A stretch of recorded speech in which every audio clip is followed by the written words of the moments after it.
Letters లేవు. దిగాను మేషారిళ్ళని పడుకుంటూ కనుక్కుంటూ వచ్చేటప్పటికి సాయంత్రం 6:30 అయింది. 1 గంటకు బయలుదేరి 400 గంటలు నడిచాం. పొద్దుంచి అన్నం లేదు, రైల్లో నిలబడున్నాం. తీరా మేషారింటికి వెళ్తూ ఉంటే దారిలో అమ్మగారు, మాస్టర్ గారి ధర్మపత్ని అమ్మగారు, ఇది నా బుజ్జి, పిల్లలు కారులో వెళ్తున్నారు. నన్ను చూసి ఆమె ఒక 2 ఫర్లాంగుల దూరంలో నన్ను దాటి వెళ్ళారు. నన్ను చూసి మన పొన్నయ్యలాగుంది అనుకుని, అప్పటికి ఆమె నన్ను చూసి 2 సంవత్సరములైంది. అయినా తల్లికి ఎన్ని సంవత్సరాలైనా పిల్లవాడు, స్మృతి వచ్చిందంటే మాధుర్యమే కదా. పెద్దగా కేక పెట్టారు. ఒక సిటీలో ఉన్నాయా అని కేక వేయటం ఎక్కడిగా అనిపిస్తుంది. ఇప్పుడు ఎంతో పరమ మిత్రులు కలుసుకున్నా ఒకరితో ఒకరు కౌగులించుకోవడం, చేతులు కలుపుకోవడం కూడా చాలా నాగరికతకు ఇబ్బందిగా అనిపిస్తుంది ఈ రోజుల్లో కదండి. అది అనాగరికమేమో అనిపిస్తుంది. రాముడు భరతుడు కౌగులించుకున్నారు. రాముడు వానరుడైన సుగ్రీవుడిని కూడా కౌగులించుకున్నాడు. ఎవరిని కౌగులించుకున్నా నువ్వు లేకపోతే నేను ఎట్లా అంటాడు. నువ్వు పొడగను రామాయణం చదివితే ప్రతివాడితో అట్టగే అంటాడు. మేషారు కూడా అట్టగే. లక్ష్మణరావు నువ్వు లేదెట్ట, నువ్వు నా వాడి, నువ్వే నాతో అంటారు, ఇంకోటితో అనుకుంటారు. ఎవరి ఎందు ఆయన ప్రేమ అంటే ఎవరి ఎందు లేదు అని. అలా ఉండేది. అలాగే అమ్మగారు కేక వేశారు. ఆగాను. కారు వెనక్కి రప్పించారు. నన్ను ఎక్కిచ్చారు. ఆ రోజు ఆ సంఘటన దొరకపోతే గురు పూజల వెన్యూ ఎక్కడో నాకు తెలిసేది కాదు. ఎందుకంటే ఇల్లు తాళం వేసింది. నేను ఇంటికి వెళ్ళేప్పటికీ ఇల్లు తాళం వేసి ఉంటుంది. పైగా నా సంగతి చాలా మంది తెలిసే ఉంటుంది. వచ్చేటప్పుడు ఛార్జీలు వేసుకుని వచ్చేవాడిని, వెళ్ళేటప్పుడు ఛార్జీలు లేవు. మేషాన్ని అడుక్కొని పోవాల్సిన బట్టలు కూడా లేవు. ఆయన బట్టలే తొడుక్కొని పోయేవాడిని. ఆయన విడిచిన బట్టలు. నాకు ఏనాడు ఆయన లాస్ట్ లో తప్ప కొత్త బట్టలు పెట్టలేదు. అన్ని ఆయన కట్టుకొని విడిచిన బట్టలే అమ్మగారు పెట్టేవారు. అదే నాకు అందము, ఆనందం. ఆమె కనపడటం అనేది అది కాకతాళీయం కాదు, ఆయన సంకల్పం. అట్లా ఆ కారులో నన్ను గురిపోజ వేదిక తెలిపింది.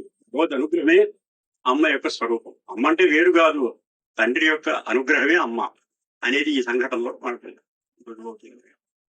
ఇప్పుడు ఆ రోజు రాత్రి 10 అయింది. మీటింగ్ అయిపోయి రాగానే మాస్టర్ సివి గారి నుంచి మాట్లాడారు. నా బొంద నాకేం తెలుసు, ఏదో మాట్లాడాను. 10 అయింది. అప్పుడు హోటల్లో భోజనాలు, గురు పూజల్లో గురు పూజ సన్నివేశాల్లో భోజనం లేదు ఏర్పాటు. అప్పటికి హోటలే. స్థానికులంతా ఎవరైనా వాడు పోయేవాళ్ళు. ఆ స్థానికుడు నేనే. నేను ఇంకెవడో 2-3 ఉన్నారు. మా ముగ్గురిని హోటల్కి తీసుకెళ్ళారు మేషారు. పిల్లల్ని, మా బుజ్జి కూడా వచ్చాడు. అప్పుడు చిన్న పిల్లవాడు, లేదో కానీ వెళ్ళాం. నేను అప్పటికే ఆచార నిష్ఠాగరిష్ఠుడు, వైదిక సంప్రదాయంలో ఉన్నవాడిని. స్నానం చేసి సంధ్యావనం చేసుకుని చచ్చిన అన్నం ముట్టను. మరి అట్లా మా అమ్మగారు అట్లా పెంచారు. స్నానం లేదా పొద్దున్న నుంచి. ఆ హోటల్ మూసే టైం అయింది, అన్నం తినబోయ్ అన్నారు. నా వల్ల ఎట్టవుతుంది అన్నాను. అది నువ్వు స్నానం చేయాలంటే ఇంటికి పోవాలి. అప్పటికి అన్నం అక్కడ ఉండదు, ఇక్కడ ఉండదు, చస్తావు పొద్దున్నుంచి అన్నం లేదు. నా చెప్పిన మాట ఇది, భోజనం చేయాలి. చేశాను. అది అట్లా ఆధునికతలో ఆధునికత. ఆయన ఆధునికుడా, సంప్రదాయ కూడా. అట్లా రోజు అట్లా చేశారా? అది తెల్లవారుతాం 4ంటికి స్నానం చేసి పూజ, గాయత్రి, సంధ్యం అన్ని చేసుకుని ఆయన చెప్పింది తిన్నారే. సంప్రదాయం అవసరమైనప్పుడు సంప్రదాయం. అవసరం అయితే దేహానికి, బుర్రకు, బుద్ధికి, ఆత్మ వికాసానికి గాని, దేహారోగ్యానికి గాని సంప్రదాయం భంగకరమైన ఉన్నప్పుడు దాన్ని ఛేదించడానికి ఆయన ఎప్పుడు వెనుకంజ చేయలేదు. ఫస్ట్ టైం 7గురం కలిసి సైకిళ్ళ మీద వెనక కూర్చున్నాం. నాకు మేషారు సైకిల్ మీద వెనక కూర్చున్నాం నా అభిప్రాయం ఉంటే ఆ కోరిక నెరవేరలేదు. ఆయన ఎవరినో కూర్చోబెట్టారు. నన్ను ఇంకో ఆయన సైకిల్, నవావర్షంగా ఆయన సైకిల్ వెనక కూర్చున్నాం. గుంటూరుకు దగ్గరలో 3-4 కిలోమీటర్ల దూరంలో ఒక గ్రామం ఉంది, ఏటుకూర. అక్కడ ఒక బ్రాహ్మణేతరుడు ఇంటో భజన. ఆ భజన కట్టున్నారు. మేషారు ఉపన్యాసం కూడా ఏం లేదు, పెద్ద భజన. అన్ని భజన పిచ్చినా పోయేవాడు. ఆయన బయలు వెళ్ళాం మేము. నేను ఆంధ్రకృష్ణ గారు కూడా, వెంకటస్వామి గారి మహానుభావుడు. ఆయనకి ఎవరు అనేది ఏమీ లేదు, వివక్ష లేదు. సర్వము భగవత్ స్వరూపమే, అత్యంత ప్రేమ. దారిలో సగం దూరం పోయిన తర్వాత, ఉన్నాయా భోజనం ఎక్కడో తెలుసు అన్నారు. నాకేం తెలుసు సార్, మీరు చెప్పండి అన్నారు. నేను తినేది బ్రాహ్మణేతరుడి ఇంట్లోనే, నేను వెళ్ళేది బ్రాహ్మణేతరుడి ఇంటికి, నువ్వు కూడా అక్కడికే వస్తున్నావు. మళ్ళా ఇంటికి వచ్చి భోంచారంటే రాత్రి 12 అవుతుంది, నీ ఇష్టం, చస్తావు. మరి నన్ను ఏం చేయమంటారండి? నువ్వే తెలుసుకొని ఏం చెప్తా అన్నాడు. ఆయన దగ్గర అదోగం లేదా, నువ్వు అంటే భోజనం చేస్తావా లేదా బ్రాహ్మణేతరుడు తెలుసుకున్నారు. అప్పటి వరకు నా జన్మలో మంచినీళ్ళు పుట్టారు కానీ మజ్జిగ తాగి ఇంకా టిఫిన్ తినలే ఎప్పుడు ఏ బ్రాహ్మణేతరుడు. అట్లా ఉంటే మేషార్థి అంటే నాకు ఎందుకో గీత చెప్పారుగా, సర్వధర్మాన్ పరిత్యజ్య మామి ఏకం శరణం ప్రజ. అక్కడ మామంటే గురుస్వరూపుడైన పరబ్రహ్మము అని అర్థం.